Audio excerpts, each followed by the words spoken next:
இயேசு உங்களை நேசிக்கிறார். பிரியமானவர்களே, இந்த நாளில் ஆண்டவர் நம்மளோடு பேசும்படியாய் வேதத்திலிருந்து சில வசனங்களை கூட வாசித்து ஆண்டவர் நமக்கு கற்றுக் கொடுக்கக்கூடிய வேத வசனத்தின் கூட ஆண்டவர் நம்மளோடு பேசுகிற காரியத்தை பார்ப்போம். அது யோவான் புஸ்தகம் 8வது அதிகாரம் 1வது வசனம் இப்படியாக சொல்லுகிறது. இயேசு ஒலிவமலைக்கு போனார்.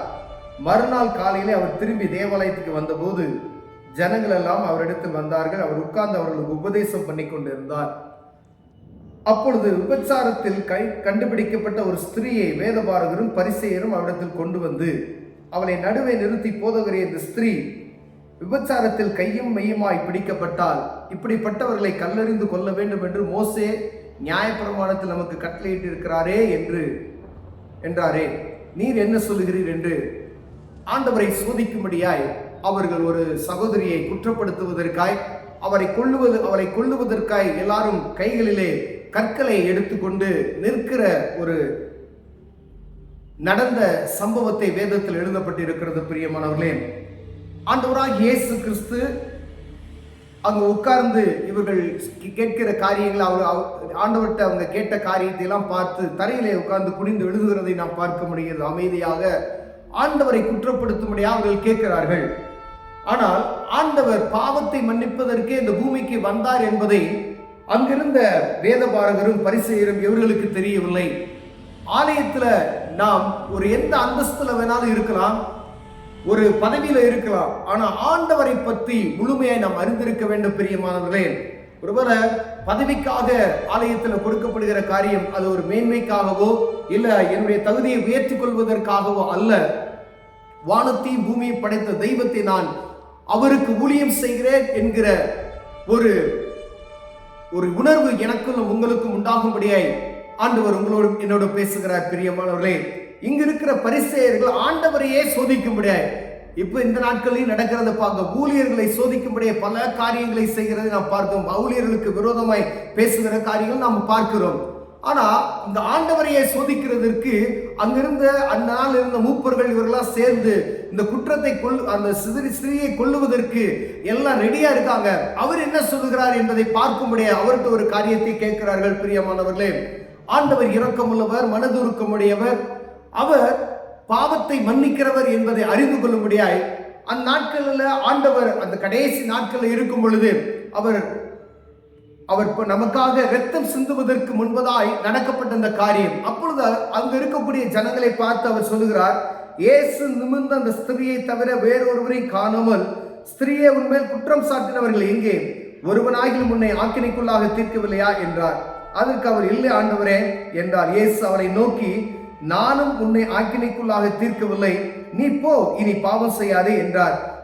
மறுபடியும் இயேசு ஜனங்களை நோக்கி, நான் உலகத்திற்கு ஒளியாய் இருக்கிறேன், என்னை பின்பற்றுகிறவன் இருளில் நடவாமல் ஒளியை அடைந்திருப்பான் என்றார். பிரியமானவர்களே, அந்த ஸ்திரீயை பார்த்து ஆண்டவர் கேட்கிறார் கடைசியா, உன் மேல குற்றம் சாட்டினவங்க எங்க போனாங்க அப்படின்னு சொல்லி, எல்லாம் போயிட்டாங்க ஆண்டவரே அப்படின்னு சொல்லி, நானும் உன்னை மன்னிக்கிறேன்.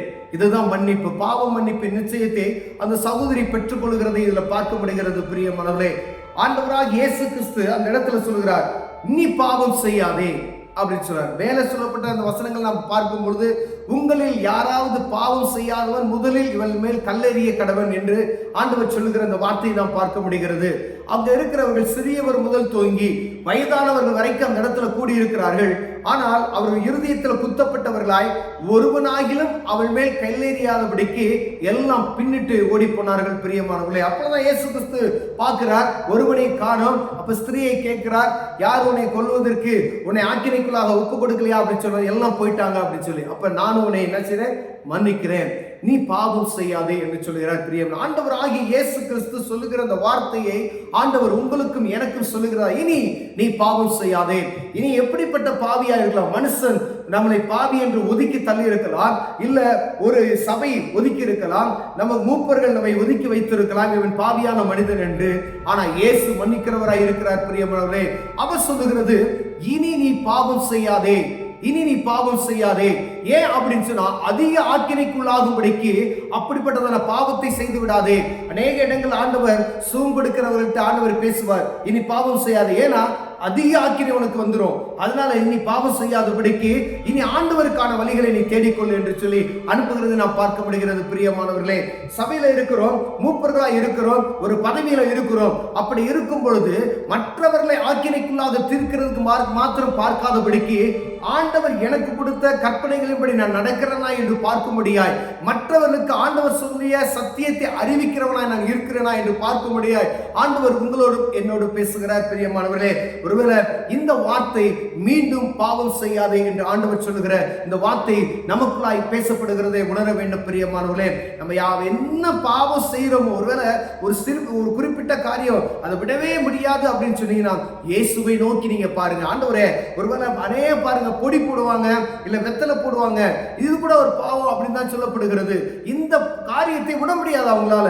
ஒருவேளை அநேக முறை நாங்க அவங்க முயற்சி பண்ணுவாங்க, விட முடியல. ஆனா இயேசு என்ற நாமத்தில் நீங்கள் கேட்கும் பொழுது ஆண்டவர் அதிலிருந்து விடுதலை கொடுக்க வல்லமில்லை. ஏன்னா விடுவிக்கிறவர் அவர். இயேசு என்ற நாமத்துக்கு விடுவிக்கிறவர், அந்த கட்டிலிருந்து நம்மை விடுவிக்கிறவர் வல்லமையுள்ளவராக இருக்கிறார். பிரியமானவர்களே, அது என்ன பழக்கமாய் இருந்தாலும் சரி விடுவிப்பார். மதுபானத்துக்கு அடிமைப்படுத்தப்பட்டு இருக்கிறீங்களா, விடுவிப்பார். கோயிலுக்கு அடிமைப்படுத்தப்பட்டு இருக்கிறீங்களா, விடுவிப்பார்.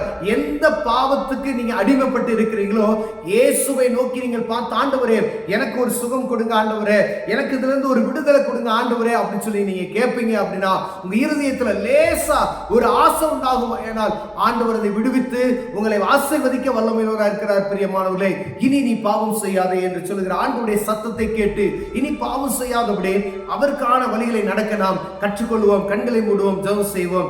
அன்பின் தகப்பனே, இனி பாவம் செய்யாதே என்று சொன்னீர் ஆண்டவரே. எங்களை மற்றவங்க குற்றப்படுத்துறதுக்கு தான் ஆண்டவரே பார்ப்பாங்க. ஆண்டவரே, நாங்கள் உண்மை அறிந்திருக்கிறோம். எங்களுக்காக சிலுவையில ரத்தம் சிந்தி எங்களை மீட்டு கொண்டிருக்கிறீர். எங்களுடைய பாவங்களுக்காய் எங்களை நீ விலைக்கிரயம் கொடுத்து மீட்டு இருக்கிறீர் ஆண்டவரே, ஸ்தோத்திரம். இனி பாவம் செய்யாதபடி எங்களுக்கு கிருபையும் பலனையும் தாங்க. இயேசுவின் நாமத்தில் பிதாவே, ஆமென்.